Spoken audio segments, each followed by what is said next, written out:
Kabanata 1581 Kung pipigilan siya nito at pigilan siya na makita ang mga anak ni Rebecca at Rebecca, ito ay hindi makatao at hindi makatao. Mike, kamukhang-kamukha ni Leila ang bata sa sinapupunan ni Rebecca, ipinaliwanag ni Elliot ang dahilan. I can show you the photos, but don't tell Avery. Natatakot akong malungkot siya. Hihihi, hindi ko nakikita, nakagawa ka na ng mga ganito ngayon, syempre kailangan mong humanap ng dahilan. Para linisin mo ang sarili mo, nagkamali ka lang, kakampi ako ni Avery, kung hindi ka gumawa ng malinis na break. Kasama si Rebecca at ang batang iyon, si Avery ay makikipaghiwalay sa iyo maaga o huli, hindi ka maaaring magkaroon ng parehong isda at mga paa ng oso. Nang marinig ang saway ni Mike, napalunok si Elliot sa sinabi nito sa kanyang bibig, maging si Mike ay ganoon din kalaki ang reaksyon, kung alam lang ni Avery ang tungkol dito, tiyak na hindi bababa sa kanyang reaksyon.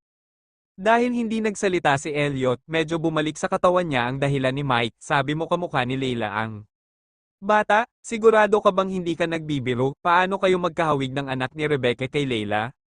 Ipinakita sa akin ni Rebecca ang color Doppler ng bata, paliwanag ni Elliot. Mike, ay, ipinakita niya sa iyo ang isang kulay na Doppler na larawan tulad ng kay Leila, hindi mo ba alam na ang larawan ay maaaring i-Photoshop, paano ka nakakasigurado na totoo ang larawang ipinakita niya sa iyo? Ginagamit mo ang iyong pang-araw-araw na schedule, pag-isipan mong mabuti, paano kayo magiging katulad ni Leila ng mga anak ni Rebecca, natahimik si Elliot. Ito ang pinaka-nakakatawang biro na narinig ko kamakailan, pinaglalaroan ka ni Rebecca, alam kong maganda at talented si Leila, at sobrang gusto mo siya, pero hindi mo maiisip na dahil lang doon si Leila, maaari mong kopyahin at i-paste kung gusto mo, tumawa si Mike. Parang titi si Elliot, tama si Mike, bakit hindi makukulay ang mga larawan ng Doppler, maaaring peke ang paternity test na ipinadala ni Rebecca, bago ipanganak ang isang bata, walang laman ang lahat, hindi siya makapaniwala maliban na lang kung ipanganak ang bata at talagang nakikita niya ang bata na katulad ni Leila. Mike, nasa bahay mo ba si Avery? Paos na tanong ni Elliot. Anong ginagawa mo? Natutulog siya ngayon, kung titignan sa itsura niya, malamang hindi siya nakatulog kagabi. Ayaw ni Mike na lumapit si Elliot para istorbohin siya. Ngunit hindi napigilan ni Elliot ang kanyang emosyon, gusto niya itong makita kaagad, magpaliwanag sa kanya, humingi ng tawad sa kanya. Nang matapos si Mike sa pakikipag-usap sa telepono, naglakad siya papunta sa pinto ng guest room, bahagyang binuksan ng pinto, at sinilip ang loob, tumalikod si Avery sa pinto at hindi niya makita ng malinaw ang mukha nito. Ngunit naisip ni Mike na dapat ay nakatulog na siya, dahil nakatayo siya sa pintuan at nagmamasid saglit, tahimik. Siyang nakahiga, hindi kumikibo, isinara niya ang pinto ng guest room at bumalik sa sala, nagtimpla ng tsaa habang hinihintay si Elliot. Hindi sinabi ni Elliot na ngayon lang siya pupunta sa telepono, ngunit naramdaman ni Mike na tiyak na darating si Elliot. Oo nga, sa loob ng kalahating oras, lumitaw si Elliot sa kanyang pintuan. Pinagbuksan siya ni Mike ng pinto, at kakaibang sinabi, nasa Ariadel pa rin ba ngayon si Rebecca? Nakaalis na siya, humakbang si Elliot papunta sa sala, saang kwarto si Avery. Sabi ko nagpapahinga siya, gusto mo bang gisingin siya? Nagmamadaling sumulong si Mike at hinayla siya pabalik. Sa oras na ito, itinulak ni Avery ang pinto ng guest room at lumabas. Kabanata 1582 Matapos magising si Avery, hindi na siya nakatulog, sobrang nanlumo siya. Nang makita ni Elliot na lumabas si Avery ay agad itong humakbang patungo sa kanya at niyakap siya nito. Avery, pasensya na, niyakap siya ni Elliot ng mahigpit at humingi ng tawad sa kanya. Mapula ang mga mata ni Avery, at sa gilid ng kanyang mga mata ay nasilip niya ang pigyera ni Mike. Kahit anong sabihin ni Elliot sa kanya, hindi maganda. Itinulak ni Avery si Elliot at gusto siyang kausapin sa ibang lugar, ngunit niyakap siya ni Elliot ng mahigpit at hindi binitawan.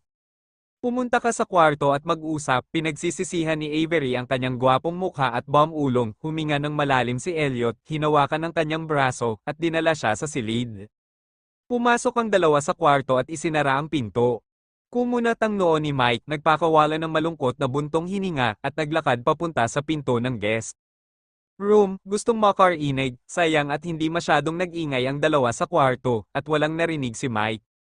Binuksan ni Mike ang kanyang telepono, nagpadala ng mensahe kay Chad, at nagreklamo ng ligaw, ang iyong amo ay napakalaking SC** ambag, huwag pumayag na makipagtalo. Chad, may sakit ka ba? Bisperas ng bagong taon, gusto mo bang pag-alitan kita? Mike, hahaha, alam kong walang pinipili ka, dapat protektahan mo muna ang boss mo. Chad, sabihin mo sa akin, bakit ka na-provoke ng amo ko, baka kumain ka at pinalayas ka niya, Mike, anong umuutot ka, base lang sa pagkakaibigan namin ni Avery, sa tingin mo ba naglalakas loob siyang? Tratuhin ako ng ganoon ka walang respeto, Chad, kung gayon may sakit ka, kapag natapos ko ang aking pagbati sa bagong taon ngayon, dadalhin kita sa Doktor bukas, Mike, baka hindi mo alam kung ano ang malaking balita, ayoko talagang sabihin sa'yo, namamatay ako sa Curiosity, Chad, Mike, malamang luluhod ang amo mo para aminin ang pagkakamali niya. Sinasabi mo bang bibili ako ng washboard o durian ngayon? Nag-alala si Chad nang mabasa niya ang balita, kaya dinyal niya ang numero ni Mike nang hindi nag-iisip, ibinaba ni Mike ang telepono, pagkatapos ay padalhan siya kaagad ng mensahe, nakikinig ako. Sa kanila sa labas ng pinto, Chad, oh, may narinig ka ba? Chad, teka, nasa bahay ba nila o sa inyo ngayon? Mike, sa bahay ko, galit na pinalayas ng iyong amo si Avery sa bahay, sabi mo hindi SCM bag ang amo mo, sa puso ko, siya ang pangalawa sa pinakamalaking SCM bag bukod sa ex ko. Chad, anong nangyari? Kapag hindi mo na sinabi sa akin, maghihiwalay na tayo, ang pasensya ko ay mabibilang. Lang hanggang 5, Chad, 5, 4, 3, Mike, shit, dahan-dahan lang. Chad, 2, Mike, Rebecca. Chad, anong nangyari kay Rebecca, hindi ba siya nasa Roville? Kabanata 1583 Mike, pumunta siya sa Ariadel para hanapin si Elliot, at si Elliot, isang SCM bag, ay palihim na tumakbo para makita siya, tatanungin kita, huwag kang susuko, ang SCM ay hindi SC asterisk M. Chad, SC asterisk M, Mike, ho ho ho ho, Chad, paano ito magagawa ng amo ko, karapat dapat ba siya kay Avery ng ganito, may halaga ba ang tatlong? Bata, medyo nalungkot si Chad, Mike, kapag matalino siya, medyo matalino siya, pero kapag tanga, tanga talaga, siya ay niloko ni Rebecca. Chad, naloko ang amo ko, Diyos ko, niloko ni Rebecca ang katawan ng amo ko. Dahil tumakas si Avery sa bahay, mas sineseryoso ni Chad ang bagay na ito. Mike, PFFT, kung natulog ang amo mo kay Rebecca, hindi ko sasabihing niloko siya, sasabihin ko lang na nanloko siya, Chad, oh, paano ka nalinlang, UF King talk halfway, it makes me sick to death, gusto talaga kitang patayin, Mike, sabi ni Rebecca, kamukha ni Leila ang bata sa sinapupunan niya, naniwala ang amo mo, sabi mo hindi nakakatawa, ako ay masaya. Chad, anong maganda dito? Kakaiba ang tawa mo, Mike, ang tanga mo, kamukha ni Leila si Avery, pero nagsinungaling si Rebecca kay Elliot at sinabing kamukha ni Avery ang mga anak nila, sa tingin mo hindi ba ito nakakatuwa? Chad, pupunta ako, hindi ba masamang utak si Rebecca? Ang pagsasabi ng ganoong kasinungalingan ay maaaring makalinlang ng ilang sandali, ngunit hindi magpakailanman. Sa guest room, Avery ang kamay niya, nanginginig ang katawan sa galit. Hindi, bumangon si Elliot, muli siyang niyakap, bahagyang nabulunan ang boses, ayokong magalit ka, ayokong nakikita kang malungkot, natatakot lang ako na baka magdesisyon ka na iwan ako ng tahimik. Elliot, hayaan mo akong manahimik, gusto kong manahimik, namumula ang mga mata ni Avery at nangingilid ang mga luha sa kanyang mga mata. Hindi kita kayang iwan mag-isa, alam na alam ni Elliot ang kanyang pagkatao, kung iiwan siyang mag-isa. Tiyak na mag-iisip siya ng ligaw at mapahilig, kung gayon, ano ang gusto mong gawin ko? Naiiyak na itinaas ni Avery ang kamao at hinampas ang kamao nito. Sa balikat nito, hahayaan mo ba akong tiisin? Titiisin mo ba ito sa natitirang bahagi ng iyong buhay? Gusto mo? Iyong anak ni Rebecca at ikaw, ayoko, Avery, ayaw ko sa batang yan, mahigpit na hinawakan ni Elliot ang kanyang maliit na mukha ng galit gamit. Ang dalawang kamay at dinaikit ang kanyang noo sa kanyang noo, I swear, hindi ko na makikita si Rebecca, pero kung darating ang batang iyon hanapin ako, hindi ko maipapangako na hindi mo siya makikita. Nakilala mo ang bata, at pagkatapos ay ano, tinitigan siya ni Avery ng matigas na mga mata kung gusto ka ng bata na makilala, kung umiiyak at nagmamakaawa sa iyo, lumuhad ka at magmakaawa, ano, Elliot, how dare you? Tell me na ayaw mo, pangako mo sa akin ngayon, suyuin mo akong mabuti, at kapag ipinanganak ang bata sa hinaharap, kung makikilala mo siya, ano ang magagawa ko sa iyo? Hinigpitan ni Elliot ang katawan at hindi umimik. Ang pinakawalang kwentang bagay sa mundong ito ay isang pangako, mahigpit na pinisil ni Avery ang kanyang pulso gamit ang dalawang kamay, pilit na inaalis ang kanyang kamay. Kabanata 1584. Nakatayo si Mike sa labas ng pinto ng guest room, narinig niya orihinal na nag-aaway ang dalawa, nag-alinlangan. Siyang itulak ang pinto at pumasok para tulungan si Avery. Dahil dito, nagsimulang kumalma ang matinding away sa loob ng 2 minuto. Maya-maya, bumukas ang pinto ng guest room, at handa na silang dalawa na lumabas. Tapos na ba kayong mag-usap? Napakamot ng ulo si Mike, so soon? Mike, balik muna tayo. Tila kumalma si Avery, ngunit mas bumigat ang pamumula ng kanyang mga mata. Oh, lilipat ba kayo sa larangan ng digmaan at magkakaroon ng isa pang pag-aaway? Sumunod sa kanila si Mike at naglakad patungo sa pinto. Avery, hindi ka dapat ma-brainwash sa kanya. Isa kang babae sa bagong panahon, at kailangan mong manindigan, ang hindi matitiis, kahit anong pakiusap ni Elliot sa iyo, huwag mong lunukin, kilala ko. Si Elliot, kung magtitiis ka sa pagkakataong ito, tiyak na magkakaroon siya ng ibang pagkakataon. Labis na naantig si Avery nang marinig niya ang mga paalala nito. Pumunta ka sa bahay namin para kumain ng gabi, babalik si Gwen mamayang tanghali, bahagyang iniba ni Avery ang topic at kinausap si Mike.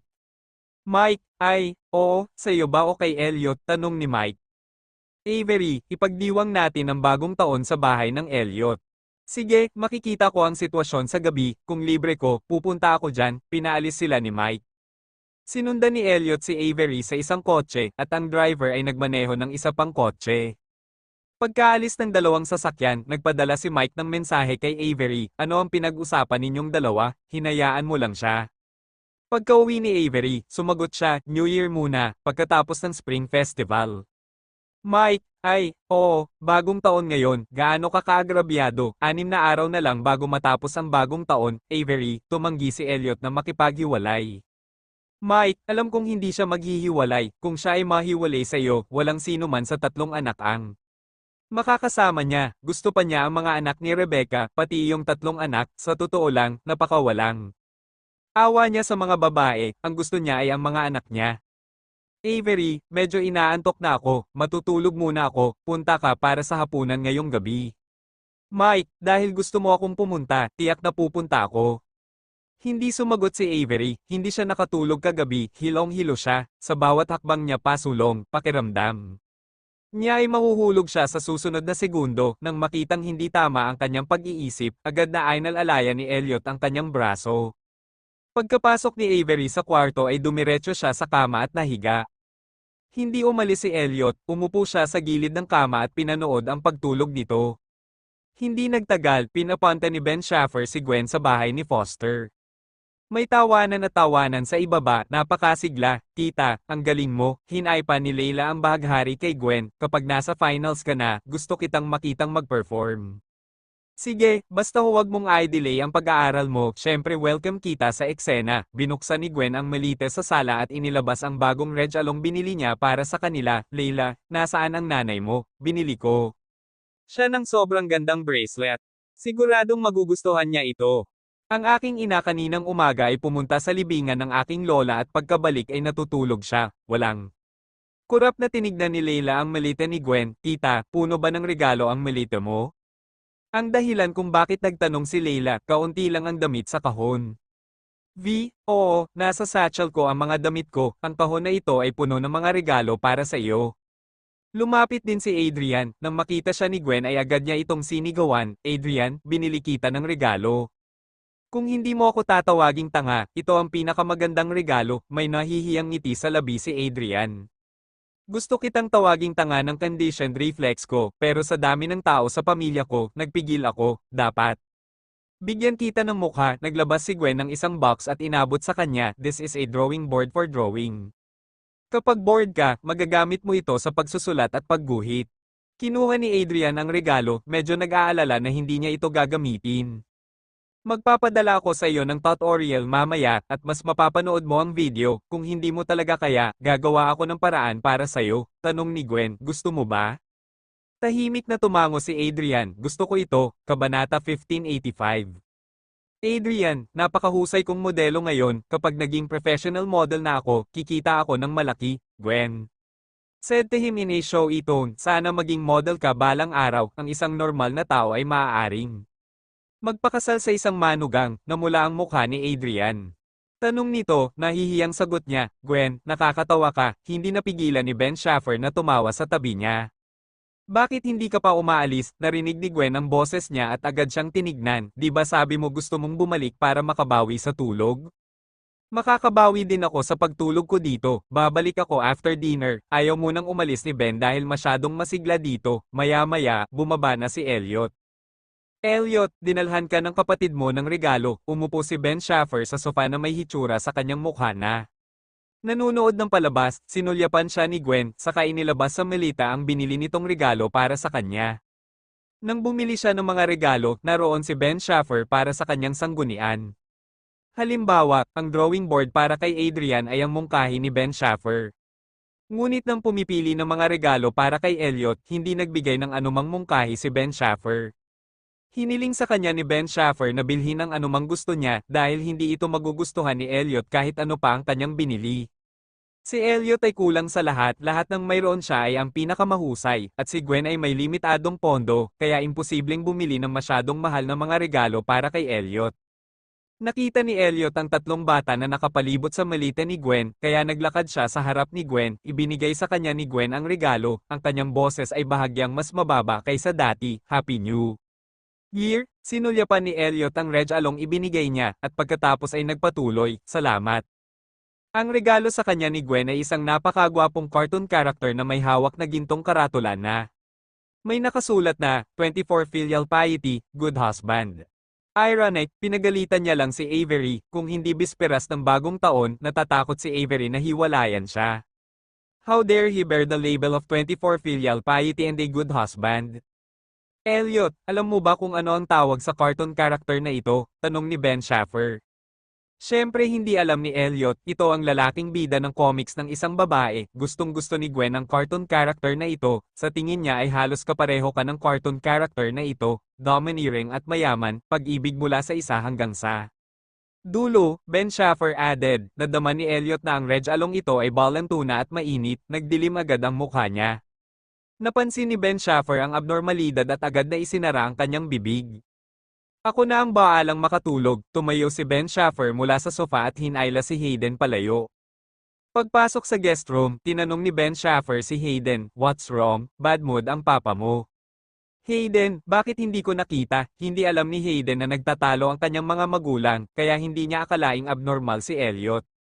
Hindi sila nag-away? Tanong ni Ben Schaffer. Hayden, nagpunta ang aking ina sa libingan bago siya bumalik. Ben, oh, dinala ba ng nanay mo ang tatay mo sa libingan? Hayden, hindi. Sinampal ni Ben Schaffer ang kanyang ulo. Nag-away silang dalawa. Kung hindi sila mag-away, siguradong dadalhin ng nanay mo ang tatay mo sa libingan. Biglang lumungkot ang mukha ni Hayden. Nag-away silang dalawa. Dapat si Elliot ang may kasalanan.